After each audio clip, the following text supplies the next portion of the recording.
और अब बारी है जानने की आज का महा उपाय, जिसमें आचार्य जी हमें बताएंगे कि बिना तोड़ फोड़ के वास्तुशास्त्र के कुछ ऐसे सरल नियम जिनसे घर में सुख समृद्धि आ सकती है। जी, निश्चित तौर पर अक्सर हम लोग ऐसे सूत्रों की बात करते रहते हैं कि वास्तु में कुछ ऐसे सरल सूत्रों को हम लोग अपने जीवन में लागू कर सकें जिससे आप बड़े से बड़े गंभीर से गंभीर वास्तु दोषों से मुक्ति पाएं। और ये जो आपको इसमें मुक्ति मिल रही है बिना किसी बड़े तोड़फोड़, बिना किसी बड़े परिवर्तन के माध्यम से आप अपने जीवन को सरल और सुखी कैसे बना सकते हैं। घरों में अक्सर वास्तु के सभी नियमों को अप्लाई कर पाना, नियमों को लागू कर पाना बहुत मुश्किल होता है, क्योंकि आज के समय में, आज के परिवेश में वास्तुशास्त्र के जो नियम बताए गए हैं वो बहुत जटिल हैं, क्योंकि उसकी जो शुरुआत होती है वो भूमि के चयन से ही होती है। अब आपको बना बनाया घर लेना है, या आज मैक्सिमम जनता जो है, जो मेट्रो सिटीज़ में रह रहे हैं, जो बड़े शहरों में रह रहे हैं, वो किराए के भवनों में रहते हैं। अब आप जिस घर में जाते हैं आपको मालूम नहीं है कि वह घर किस मुखी है या किस परिस्थितियों में बना, उस जमीन पर आज से पहले 100-200 साल पहले क्या हुआ करता था। वास्तुशास्त्र का इन सारे मामलों में बहुत कड़ा नियम है कि अगर किसी जमीन पर आज से पहले कोई शमशान था या इस तरीके के कोई भी गलत कार्य होते थे, या कहीं वहां पे कूड़ा घर था, आसपास कोई मंदिर था, कुछ भी था, उस जगह पे भवन नहीं बनाना चाहिए। अब आप तो जानते नहीं कि वहाँ शमशान था, वहाँ कूड़ा घर था, या वहाँ पे पहले कोई मंदिर था जिसे तोड़ के हटा दिया गया, मंदिर की जगह कब्जा कर ली गई। इस तरीके की बहुत सारी बातें होती हैं। तो अब इस प्रकार के किसी भी दोष को दूर करने के लिए कुछ सरल सरल से छोटे उपाय अक्सर मैं आपको बताता रहता हूं।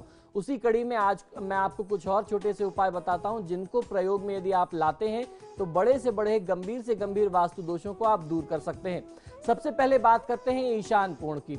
ईशान कोण जो होता है वह घर के पूजा स्थान के लिए सबसे उपयुक्त माना जाता है। इस स्थान को साफ सुथरा होना चाहिए। इस स्थान में यदि बच्चों का अध्ययन कक्ष आप बनाते हैं तो अध्ययन कक्ष के ईशान कोण में बच्चों के लिए पीने का पानी आपको अवश्य रखना चाहिए। ईशान कोण यानी उत्तर पूर्व का कोना, नॉर्थ ईस्ट कॉर्नर में अगर वहां पे वाटर का सोर्स होता है, पानी का कोई जल स्रोत होता है, वहाँ पूजा स्थान होता है और उसके अलावा बच्चों का कमरा या बच्चों का स्टडी रूम होता है तो बहुत अच्छा फायदा मिलता है। अगर आप वहाँ स्टडी रूम बनाते हैं तो किसी पात्र में बच्चों के पीने के लिए वहाँ पे आप जल रख सकते हैं।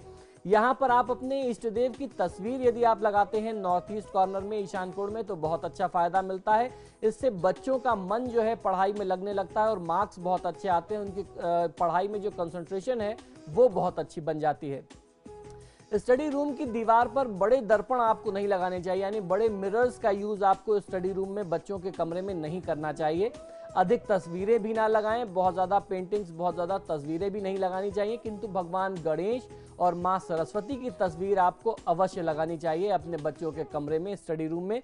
यदि आप भगवान श्री गणपति जो विद्या और बुद्धि के देवता हैं और माँ सरस्वती जो वाग्देवी हैं, अगर आप उनकी प्रतिमा, चित्र या फोटो तस्वीर वहाँ लगाते हैं तो निश्चित तौर पर इनकी कृपा बच्चों को प्राप्त होती है। यदि घर की किसी कन्या का विवाह नहीं हो रहा, विवाह योग्य कन्या है और उसके विवाह में बहुत ज़्यादा विघ्न और बाधाएं आ रही हैं, तो आपको करना ये चाहिए कि आपको उसे अपने घर के उत्तर और पश्चिम के कोने में वायव्य कोण के कमरे में नॉर्थ वेस्ट कॉर्नर में आप उसको जगह दें। उसका कमरा नॉर्थ वेस्ट कॉर्नर में बनाएं और नॉर्थ वेस्ट कॉर्नर से ही उसका बेड लगाना चाहिए। आपको ट्राई ये करना चाहिए कि उसका सिर जो है या तो साउथ हो जाए, साउथ की वॉल की तरफ बिटिया का, कन्या का सिर हो, या फिर वेस्ट की वॉल की तरफ सिर हो तो बहुत अच्छा फायदा मिलता है। बेड हमेशा दीवार से सटा करके नहीं लगाना चाहिए। दीवार से 6-8 इंच की दूरी पर अगर आप रखते हैं, ऐसी पोजीशन रखते हैं तो बहुत अच्छा फायदा मिलता है।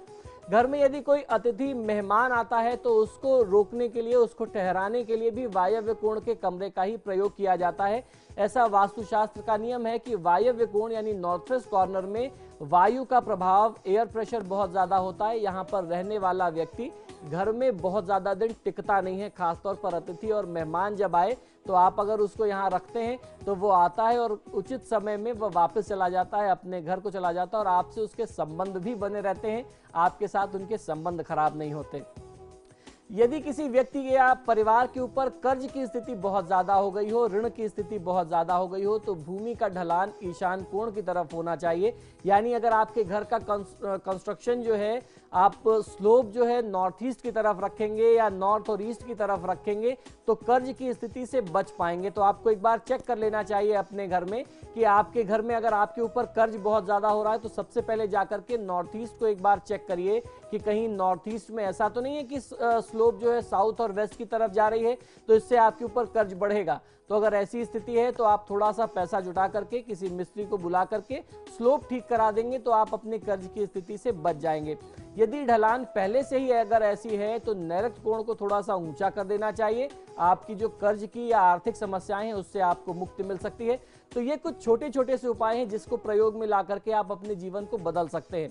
यदि शयन कक्ष या पलंग में, आपके बेड में, आपके बेडरूम में कांच लगाया गया हो, आजकल बहुत सारे ऐसे डिजाइनर बेड्स मिलते हैं जिसमें पहले से ही बेड में मिरर्स लगे होते हैं, तो रात को सोते समय आपको इन मिरर्स को ढक देना चाहिए। उसका कारण यह है कि जब भी आप बेड लगाते हैं, वास्तु के नियम के अनुसार लगाते हैं, तो बेड का जो सिरहाना है वो साउथ या वेस्ट होता है। तो ऐसे में अगर दक्षिण और पश्चिम की तरफ शीशा होगा तो ये वास्तु के अनुसार, वास्तु के दृष्टिकोण से हमेशा सदा और सर्वथा गलत होगा। और ये जो शीशा है ये बहुत ज़्यादा प्रैक्टिकल है। इससे होता ये है कि जब आप सोते हैं, जब आप कोई भी व्यक्ति आराम करता है तो अपनी बॉडी से नकारात्मकता को निकालता है, यानी नेगेटिविटी रिलीज करता है और पॉजिटिविटी अट्रैक्ट करता है। इस वजह से जब आप सो के उठते हैं तो चार्ज फील करते हैं। तो जब आप नेगेटिविटी रिलीज करेंगे और आपके सिर के पास शीशा लगा होगा तो ये वापस वही नेगेटिविटी को आपकी बॉडी में रिफ्लेक्ट कर देगा, जो आपके लिए लंबे समय में आने वाली किसी बड़ी गंभीर बीमारी का कारण बन सकता है। तो ऐसा करने से बचना चाहिए। पलंग को दीवार से सटा करके नहीं लगाना चाहिए। जिस तरीके से मैंने बताया कि आपको कम से कम 6 या 8 इंच का गैप हमेशा देना चाहिए। किसी भी व्यक्ति को अपने कमरे में सोने की व्यवस्था ऐसी रखनी चाहिए कि उनका सिर दक्षिण की तरफ रहे।